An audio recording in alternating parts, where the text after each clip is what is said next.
Hey everybody, I'm Natalie Bensavanga and welcome to For the Love of Parks. I am so excited to be your host today, and boy, oh boy, do I have an incredible show for you. Now, green spaces, as we all know, are a vital source to any community, and we are so lucky that here in Pittsburgh, our parks really are our treasures. But today, I want to look to the future. Not just to the future of parks, but what do the parks really mean in terms of the future of accessibility? What would you like to see, and what could be reimagined? Recently, the Pittsburgh Parks completed the Outdoor Discovery Space and Sensory Nature Trail project at the Frick Environmental Center.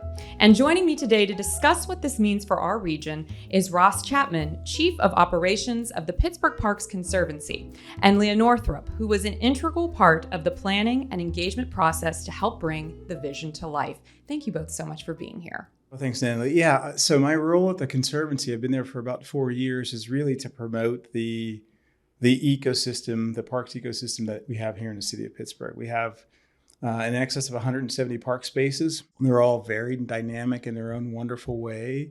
And our job is to facilitate great things that happen in and around those spaces for people, the communities that they reside in, whether they be big or small. So it's the amplification of the work that happens alongside the city of Pittsburgh and so many other partners to just really promote the wellness of open space. I love that. And what about you, Leah? What's your connection? Well, I'm a community member, first and foremost, a park user, a park lover.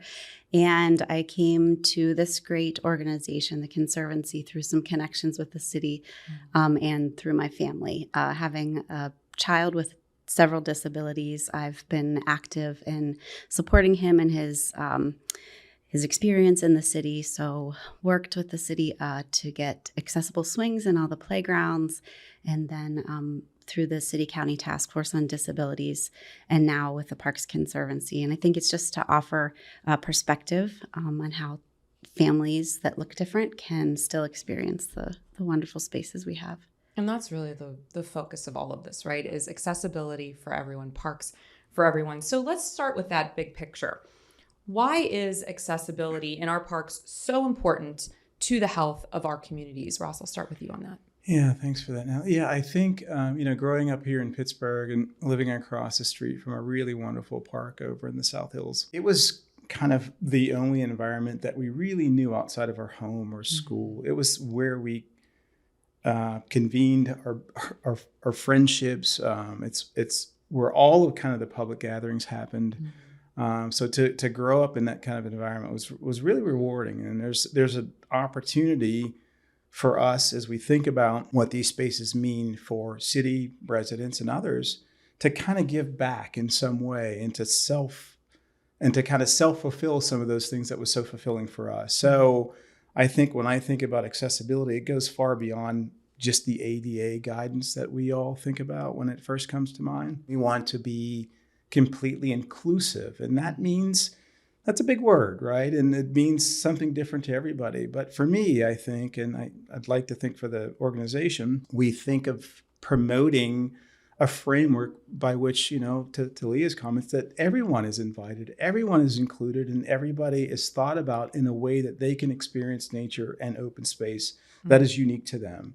It's about self-exploration. It's about truly providing an opportunity for one to immerse themselves in those spaces. And it's about for us, or for me personally, I guess, it's about for me to learn from that and seeing those interactions. So it goes well beyond just having a pathway that someone can walk on. It is that, but it's so much more as well.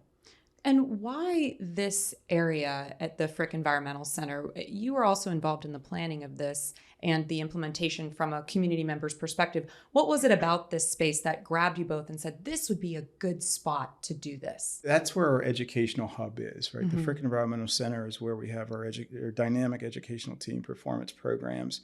It's also a space that captures others that use the campus for educational purposes, for nature purposes. So there's this organic, natural kind of thought there behind it all. The environment, I guess, topographically kind of lent itself to it to some way, shape, or form. And I think we started to think about the expansion of education into the natural environment and build upon what the education team was already doing, and having community members like Leah and others so integrated into that, it made perfect sense. For me, again, it's not that we want to capture this and have it only at the Frick Environmental Center, but it made sense to start there and think about how we could amplify that and kind of spread it around in other spaces here and around the city. Leah, what about your enthusiasm for this project? Where did that stem from when you knew that they were going to do this at the Environmental Center? Were you like, yeah, this makes a lot of sense? Or what were your first thoughts? Oh, I mean, of course, I was blown away by the intention and intentionality, really, of all of the people that were involved in it, first and foremost, because it just felt so, I'm so inclusive from the get-go, which was amazing. The listening, the community outreach, the involvement of all the different partners and people who could possibly use this space. One important thing to remember is that not everyone can experience an outside space in the same way. And sometimes facilities are really important for people who can't always just stay out in the wild, as you'd like to think, out in nature. And so having that beautiful building nearby is really important for a lot of people that are going to be using the space. Let's talk a little bit about the process itself to bring the outdoor discovery space and sensory nature trail to life. What were some of the hiccups? I don't like to say the word challenges. Let's just go with hiccups. And then what were some of the victories that you were seeing along the way? Well, I think, we have a really wonderful team of folks who were completely immersed with it. I mean, I think this captured the entire organization in some way, shape, or form, whether it be our capital projects and programs director, landscape architect, who kind of led the project. But it touched all of us. I think because it was a very unique project, it's the only kind of program, I'll refer to it as a program because it's so much more than just what you see that's there in kind of real physical space. We hadn't done it before, and it doesn't exist in the city system. So there was this giant, I think for me anyway, it was a pretty significant learning curve. It was pretty steep. But when we started to pull in all of these subject matter experts and community members and others, advocates for inclusion, we learned so much. I was reflecting just earlier today, maybe yesterday. It was, I think, April of 2023, and Brandon Riley, our landscape architect, the director of the project, he and I were giving a workshop, or invited to a workshop where we got to kind of introduce this project. So that was 2 years from the ribbon cutting date, which was just this past May. We were still learning then, and when we were talking to people from across the state, we were doing things that weren't really being done yet by way of having 100+ people involved in the process. So there's a lot of engagement there. There's a lot of feedback that you get. You're trying to filter out what you can use, what you can't, what's not practical. You're looking at the budget and how we can, the fundraising team and what they have to do. I think all of those, even when they're hiccups and or challenges, they're also opportunities. So we did some deep diving and some really wonderful exploration, and we learned a heck of a lot throughout the whole process. Ross, you're my kind of man talking about opportunities instead of challenges, because that's how I like to frame things too. And Leah, when we're looking at those opportunities, as someone that is personally connected to the cause of accessibility and disability justice, can you share a little bit about your story and why your input into this project was so necessary to see it come into fruition and bloom? I had to get a little pun in there, in a way that everyone could really enjoy it. I'm the mom of 3 boys, and my oldest son had several disabilities. And my husband and I are active people, and my other 2 sons were very active, dare I say, wild kids. And so the parks were really one of the places where we felt we could be together as a family.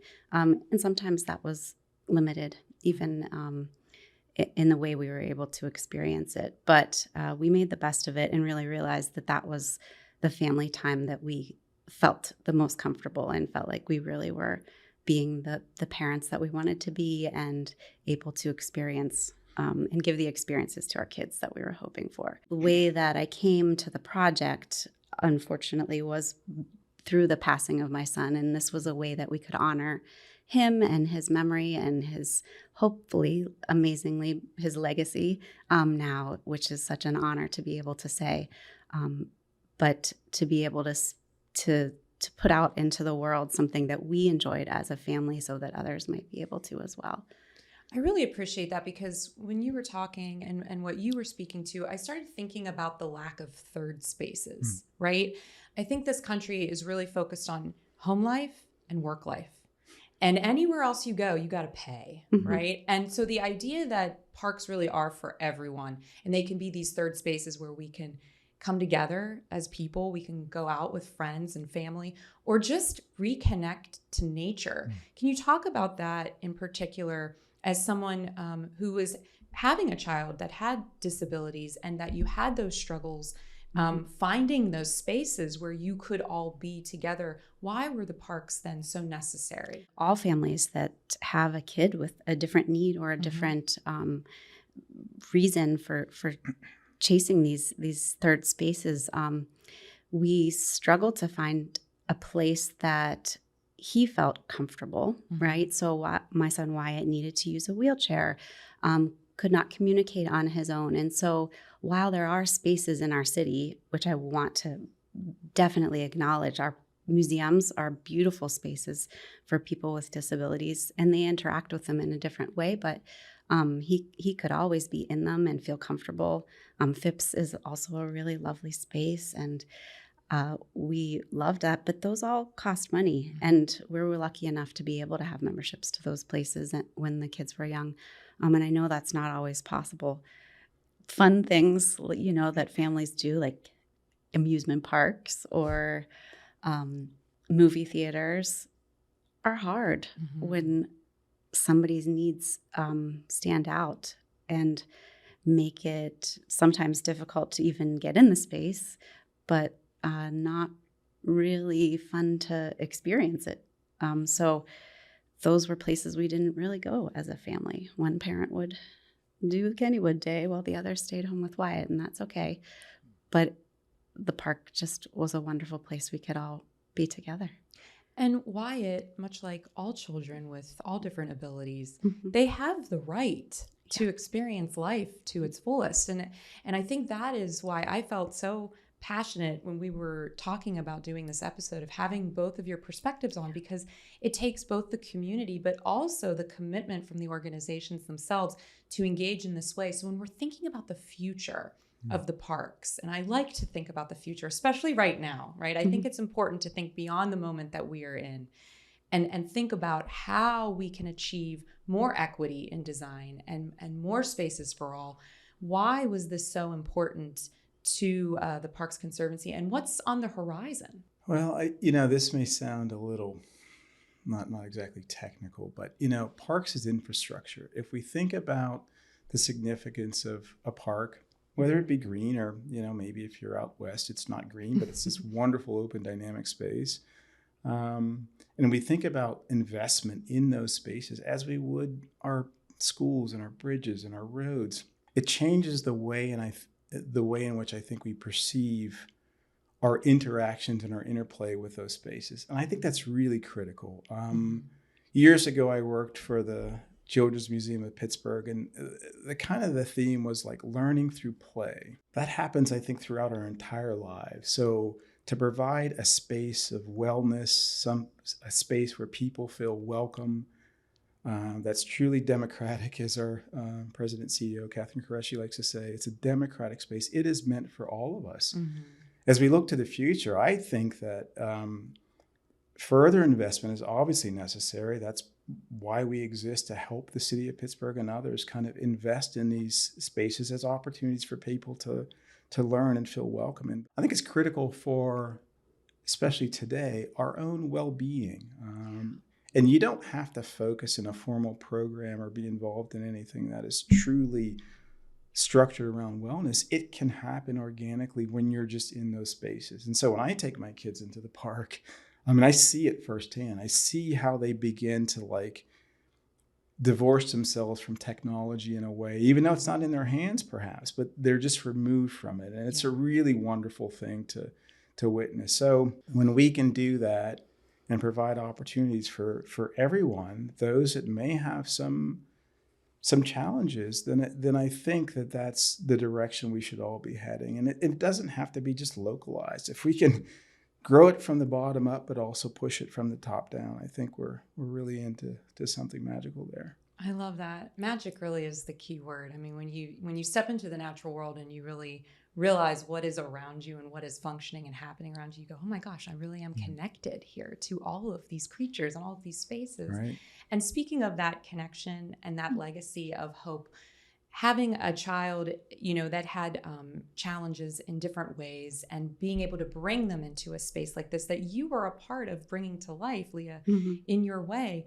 What do you want people to take away when they go into the trail and experience this sensory outdoor space? I want everybody to experience something magical, like you said, have some sort of connection with the space around them, whether it's the colors or the sounds, some moment in time where they can just be quiet and experience. And to be honest, the way Wyatt experienced it, right? What I learned from him is that allowing the peace of any situation to be the guiding light through it. And so that's my hope. I know that's a very personal hope, but on a broader scale, to appreciate the trail and the way that different people use it. And so apart from posting at every sign point, this is a spot where, apart from being really explicit in that way for people to maybe step back and think about how this space is used in different ways by different people. So I hope that when you enter this space, you can kind of put yourself in someone else's shoes or chair or whatever it is and see it from a different perspective.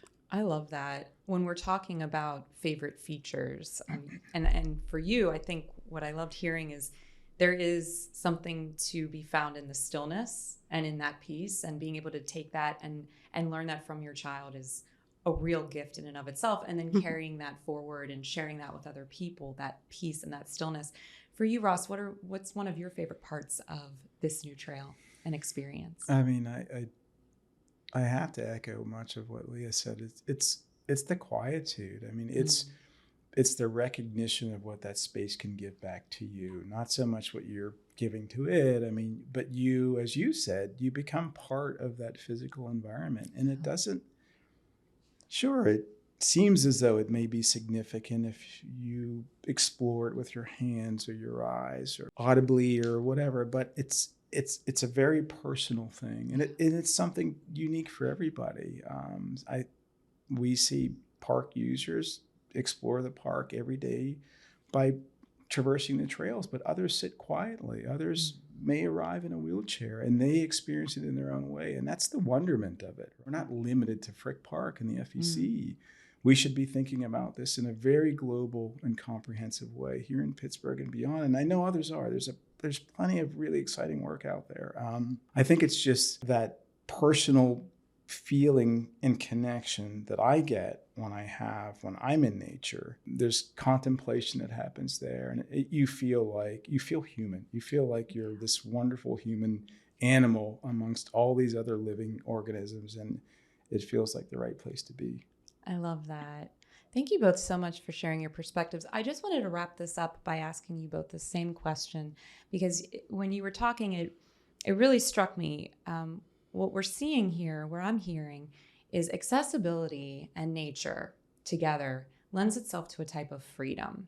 And I think that freedom has eluded a lot of us because we are disconnected from these spaces for one reason or another. And so this idea of accessibility bringing us to that space of freedom is really something to value. So as we're looking forward, how do you want people to understand the impact the parks can have on their personal sense of freedom as well as a community's perspective on that? I just say get out there. I mean, I think that COVID taught us a lot about ourselves, the world we live in, the fragility of it all. I think if you haven't walked or traversed to your nearest park or a new park or familiar one, then do so, and allow yourself the time and the opportunity to kind of, I guess, deflate in some way from all of the pressures that we feel day in, day out, small and large, and really immerse yourself in your own self in that setting. And I think there's, again, the word magic. There's something really magical and special about that. And I think that if we allow ourselves or force ourselves to make the time to do that, exciting things happen internally. Like you begin to realize that all of these things that we think are important, sure, that they are, but not necessarily more important than that experience that you'll have in a park space by yourself or with others. Leah, how about you? And I think it's hard to top what Ross said. All of those elements are really important. The idea of, either coming together and using the space as a family, as a community, appreciating the people around you, or as a solitary human on your own, lends itself to this greater feeling of wellness and happiness and mindfulness and all of the things we're like searching and scrambling for all the time. When we really just want more time and peace, we get it when we're there. So I think just ditto. Just get out there. Yeah, just get out there. Yeah, Experience that freedom of nature. I love that. If people want to learn more about this project or others happening at the Parks Conservancy, where can they go? Well, they can go to our website for sure. They can check out the Parks Conservancy. If you just were to search that, you'd see that exciting project. You'd see so much more. You'd see the other offerings and programs that we offer. You'd see all of our adjacent partners. And I think it might be just one small portal into this larger community. Larger community. That is just information sharing by way of green and open space and park systems. It's a giant world out there. It's the state. It's really wonderful to see Pennsylvania investing more in kind of park management systems. It's happening across the country. So if we all pay closer attention to it and treat it with the significance that it has, that it is, I think that it's only going to become more kind of integral into the way in which we live our daily lives. I think start there would be a good place. And we'd love to see you in the park, Frick Park, any park. There's a lot of them here in Pittsburgh, so please get out there and enjoy. Thank you so much. Thank you, Leah. Thank you for having me. And if you've enjoyed this conversation, be sure to share with us your thoughts and questions via email, and we may just have our experts talk about them on some upcoming social media posts. That would be pretty cool. And until next time, I'm Natalie Bencavanga. Thank you to both of you for joining me and to my wonderful audience for joining us today for the love of parks, because guys, come on, there really is so much to love. Bye, everybody.